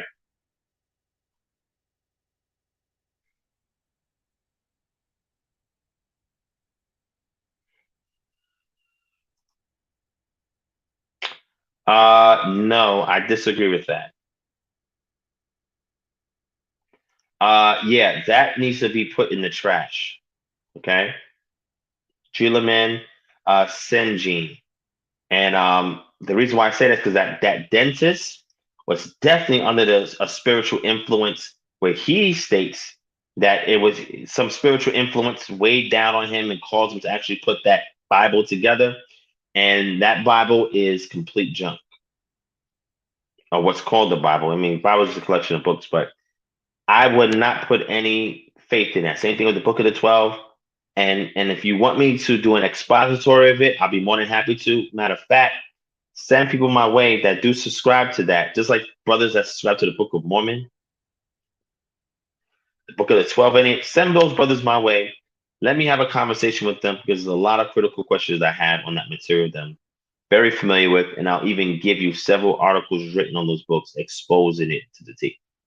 So that's all I'm saying, right? Souls of our ancestors, yes, definitely, yes. The Black Kharib, are you interested in that? Okay, my brother, cool. Email me kingdomharbinger@gmail.com. And I'll send you the marble set. If you're interested in the marble set is cool.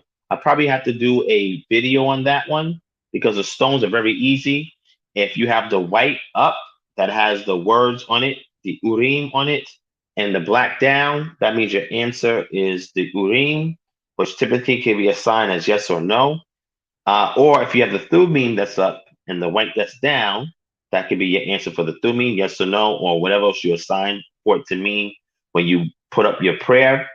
And then if you have them both on the blank side or both on the written side, that's neutral. That means there's no answer. That means you wait to another time to inquire again. You wait on a matter. You don't move on it. You don't say yes or no. You just wait. Right? So hopefully that helps.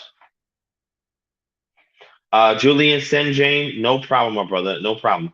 But again, if you want me to do an expository, and I will, I've done it already in a live stream maybe 3 years ago, something like that. However, I have no problem going over it again. Okay. But there's people that say these books are things we should be reading. And I said, well, yeah, if you want to read them and subscribe to it, that's fine, but don't associate it to what's called the Bible. It's not related to it at all. It's totally separate material. Okay.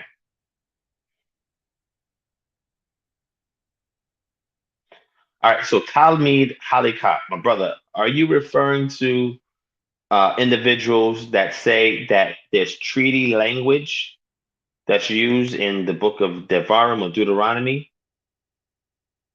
Let me give you some sources on that to read so you can be familiar with the things that people use out there. All right. Let me show it to you real quick. Hold on. And show you the Aramaic curses source. All right. Deuteronomy 28 in the Aramaic curse tradition. Let me show you that source. Again, everything's on the Patreon. Okay. For the record, everything's on the Patreon. Okay. Let me share this with you.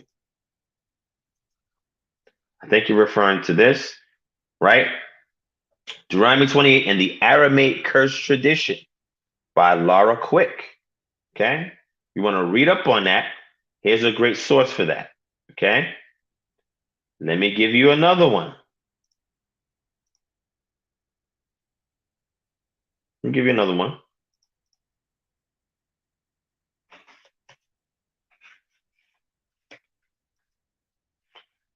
All right.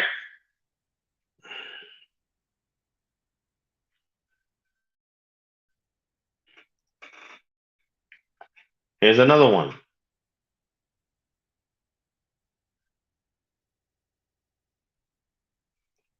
It's a great article that I have. Let me share it with you. Exar Haddon's succession treaty as a source for the canned formula in Deuteronomy 13 in verse 1. Okay. Let me give you another one.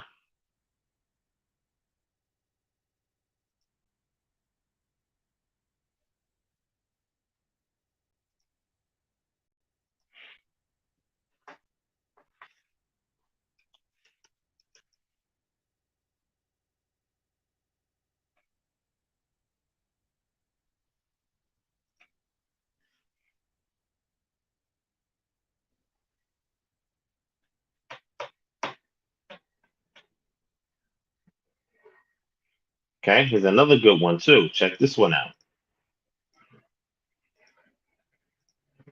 Isaiah among the ancient Near Eastern prophets, a comparative study of the earliest stages of the Isaiah tradition and the Neo-Assyrian prophecies, right? By Mathis J. De Jong. Okay. So I think that's what you're referring to, my brother. If I'm wrong, feel free to correct me, right? But I believe that's what you're talking about, okay? PB&J says, how do you feel about the school shootings, bro? Do you have any solutions? I am sad for the family. Yes, my brother, I am very sad to those families as well, especially that what happened in Texas. The best solution you have to school shootings is homeschooling or private schools. You don't see a lot of these shootings happening at private schools, and you sure enough don't see these things happening in homeschools. That would be the solution, to pull your kids out because they could be as statistics in public school, right? So that's my solution for it, is homeschool your child or put them in a private school. We have one out here in Atlanta that I send my children to. We have one in Norfolk. We have one in Chicago, one in LA. Homeschooling centers that are privatized institution that's designed for the safety, security, and edification of our children. Out here, they call the children scholars. They don't even call them students, right? So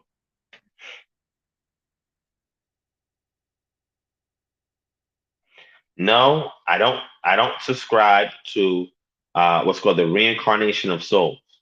Okay, the Hare Krishna movement that happened in the '60s. They introduced that New Age, Far Eastern philosophy, right? That comes from Hinduism, and they've injected it into pop culture. Okay, I don't subscribe to that. I know there are some brothers that do, but that's just not what I subscribe to. All right. Shout out to Mariah in the building. I see you. Let me see. Yeah, no problem. If you find it, tell me, just run it my way and I'll authenticate it for you. No problem. Okay. All right. Let me see.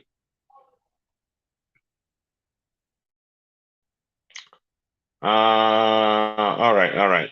So anything else you guys need from me, just email me, kingdomharbinger@gmail.com. The email scrolling on the ticker below. All right. If you want to support this channel, you can, and you're watching this on a replay, look for that thanks button there. It has a heart with a dollar sign in it. Click on that thanks button, and you can also give to the channel support as well. We have tons of services, programs that we do for the community. If you're interested in debt elimination, credit repair, and learning how to financially budget, Jubilee Main Mission, we do free consultations on that. If you're interested in health matters, Natural Path to Eden, we do consultation education services for that as well. And then we offer tons of other stuff. I have my one-on-one consultations that are resuming next week.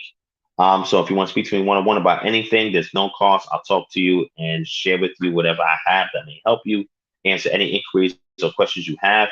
If there's any other things that you guys need that we can help you with, email us at kingdomharbinger@gmail.com.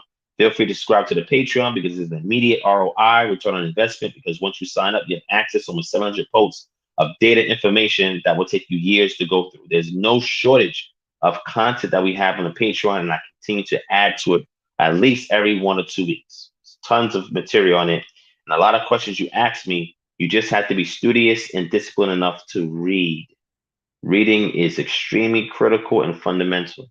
There's so much data that is out there that is not kept from us. It's available, but we just don't know where to look for it at. So I've taken time, diligence, and discipline over the course of the past 12 years, since 20, or actually 13 years, since 20 to 2009, to read and look through material for 13 years.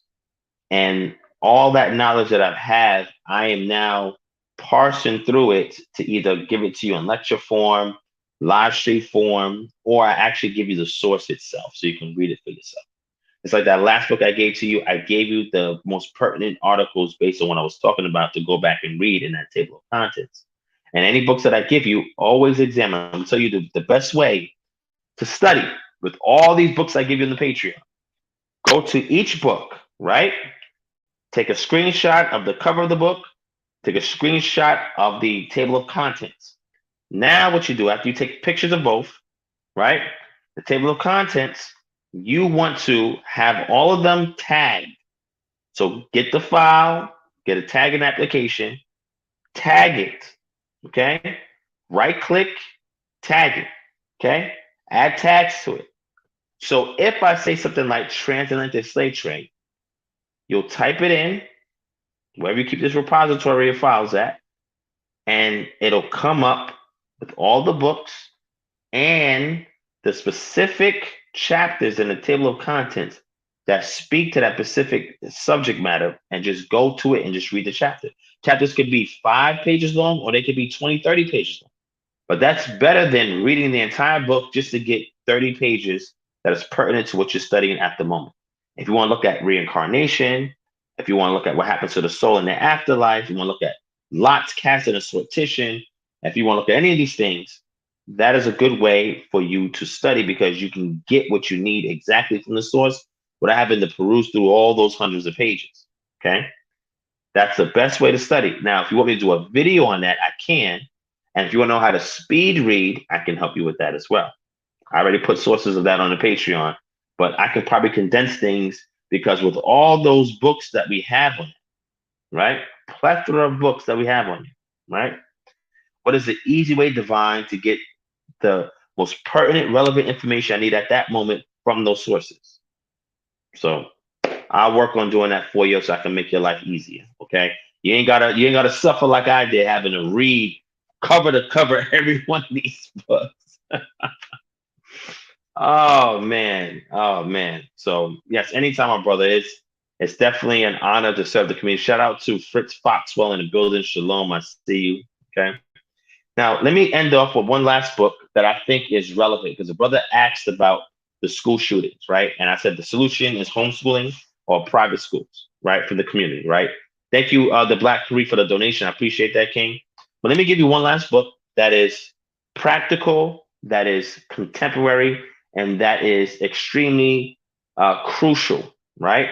One of many books I have like this. I just happen to have this in my workspace area, where I work at every day, my work from home space. I keep this book here because I go through it, right? And this is what right here. It's called Survival Ready: Life-Saving Skills and Expert Advice for Surviving Any Threat at Any Time. Now imagine if you had schools, and this is stuff I share with my kids. Imagine if this was an essential course in grade school that kids had to learn because of these school shootings. How better prepared they would be to deal with these threats before it becomes a major incident. There's ways of de-escalation. There's ways to protect you, yourself, and others. There's ways that you can assess a potential threat and make preparations before it escalates, right? How to defend yourself, right? Things start first in the mind. This has to be built, right? And then everything else can flow from there. But this is an invaluable resource. I recommend everybody in here buy this book. I have two books like this on the Patreon, not the same one, but two similar to this on the Patreon. Patreon got everything. Everything you could think of is on it.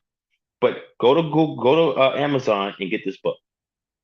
Active shooters. It prepares you for that, right? Natural disasters, civil unrest, wilderness survival. Some of y'all believe you're going to the wilderness, right? You know how to survive the wilderness, right? Kidnappings. Very intriguing kidnappings. The thing that this author says on here, and just so you know who the author is, right? Czech freedmen with Billy Jensen, U.S. Special Forces and government special operators, right? Forward by Jack Cambria, NYPD hostage negotiating team commander. These are not just some random Joe Blows that are writing this book. These are people that were field agents and had to apply this knowledge before they retired.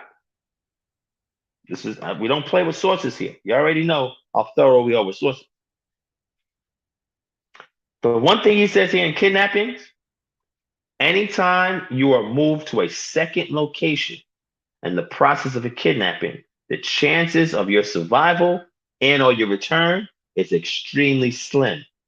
So he tells you what you need to do when you are first grabbed before they settle at a second location. Because the kidnappers are vulnerable with you until they get to a disclosed second location.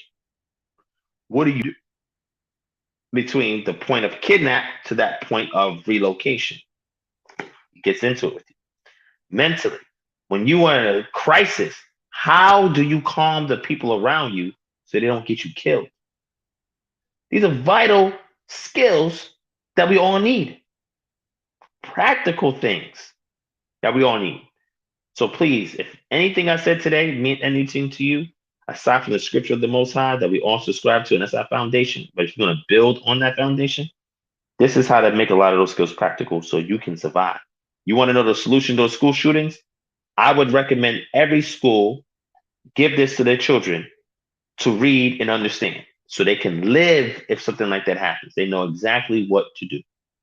Right? Oh, and I just dropped the book. Great. So with that, family, I bid you adieu. Right? Thank you for watching this channel. I pray that the things that were shared on this evening was valuable to you and your family. I pray that the Most High will continue to bestow blessings on you and your family. All right. Thank you so much for watching. I look forward to seeing you on Friday. Peace and shalom.